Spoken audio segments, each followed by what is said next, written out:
ایک بات آپ کو کہوں، اس کو بھی دھیان سے، کہ جو ہم خرافات پر اور بدعات پر پیسہ خرچہ کرتے ہیں، اس پیسے کو اٹھا کے آپ وہ سادات کرام جو مالدار نہیں ہیں ان پہ خرچہ کریں، وہ علماء کرام جو مالدار نہیں ان پہ خرچہ کریں۔ اس سے کیا ہوگا؟ خرافات اور بدعات کے بارے میں توجہ کرنا۔ دو گروپ ہیں، ایک گروپ کہتا ہے جائز ہے، ایک گروپ کہتا ہے ناجائز ہے۔ جو گروپ جائز کہتا ہے وہ بھی صرف جائز ہی کہتا ہے، نہ فرض کہتا ہے، نہ واجب کہتا ہے، نہ سنت کہتا ہے، نہیں کہتا نا۔ جو جائز ثابت بھی کر لے خرافات کو تو صرف جائز ہی کہہ سکے گا، فرض نہیں کہہ سکے گا، واجب نہیں کہہ سکے گا۔ لیکن بھائیوں، اپنے مسلمان بھائی کی مدد کرنا تو اللہ نے ہم پہ فرض کیا ہے، بلکہ یہاں تک فرمایا کہ جب تک تم اپنے مسلمان بھائی کی مدد کرتے رہو گے اللہ تمہاری مدد کرے گا۔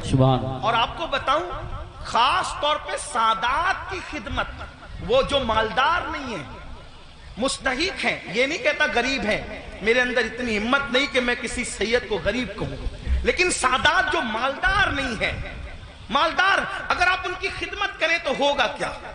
دو تین باتیں سن لے، بات ختم کرتے۔ حضرت سیدنا عبداللہ ابن مبارک رضی اللہ تعالی حج کو جا رہے تھے، حج کا ارادہ تھا، اور حج کے ارادے میں آپ نے یہ طے کیا کہ میں نے حج کو جانا ہے، پوری تیاری ہو گئی، ارادہ بن گیا حج کو جانا ہے۔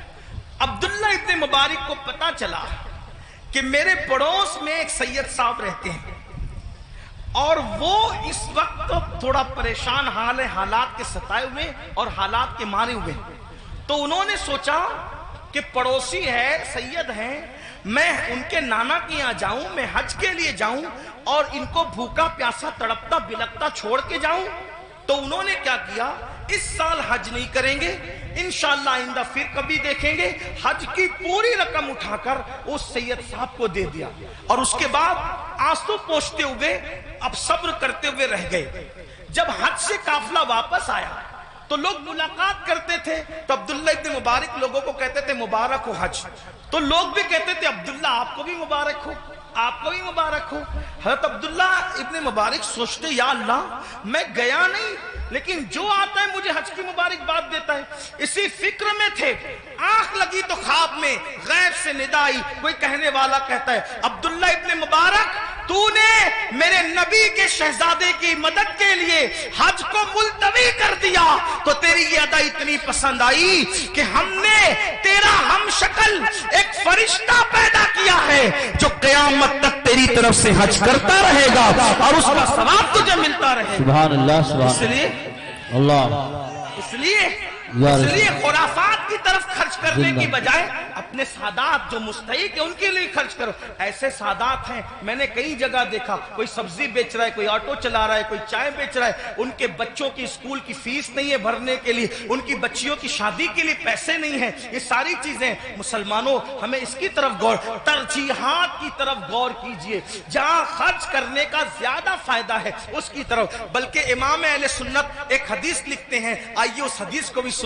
کہتے ہیں کہ میرے آقا علیہ السلام نے فرمایا کہ جس نے بنو ہاشم پر احسان کیا، ان کی خدمت کی، ان کی مدد کی، آقا فرماتے ہیں مجھ پر واجب اور لازم ہے کہ جس نے بھی میری آل کی خدمت کی، مدد کی، نصرت کی، حمایت کی، محبت کی، آقا فرماتے ہیں مجھ پہ واجب ہے، لازم ہے کہ اس کا صلہ میں اس کو قیامت میں دوں گا جب وہ مجھ سے ملے گا۔ یہ حدیث لکھنے کے بعد میرے امام کہتے ہیں جس کا مفہوم یہ سنیوں دوڑو اور سادات کی خدمت کر لو، اس لیے کہ نبی کس کس کو ملیں گے کس کس کو نہ ملیں گے الگ عنوان ہے، لیکن جنہوں نے آل نبی کی خدمت کی ہوگی اس سے ملنے کا وعدہ مصطفیٰ جان رحمت فرما رہے ہیں۔ گویا کہ اور لوگ حضور کو ڈھونڈیں گے اور حضور اپنی آل کی خدمت کرنے والے کو صلہ عطا فرما رہے ہوں گے، لقاء کا شرف عطا فرما فرما رہے ہوں گے. اس لیے میری گزارش ہے, ہم نے اپنے پیسوں کو, روپیوں کو بہت ضائع کیا خرافات پر, بدعات پر. کیا خرافات ہے, کیا بدعات ہیں؟ اپنے علاقے کے مستند معتبر علماء اور مفتیان کرام کے پاس بیٹھو اور بیٹھ کر کے سیکھو کہ کن خرافات سے اور بدعات سے بچنا ہے اور کون سی چیزیں اہل سنت و جماعت سے ہے. جیسے کہ لوگ تو شربت پلانے کو بھی بدعت کہہ دیتے. آپ سے کہتا ہوں کہ بھئی شربت پلانا کون سی بدعت ہے؟ میرے امام لکھتے ہیں, وہ بھی کیا دلیل دی, فرمایا جب کتے کو پانی پلانے پہ جنت مل سکتی ہے تو امام عالی مقام کے نام پہ اگر مومنوں کو شربت پلایا جائے تو پھر اس کا صلہ کیا ہوگا؟ ساری چیزیں کرتے رہیے. اللہ تعالیٰ سے دعا ہے اللہ ہم سب کو توفیق دے.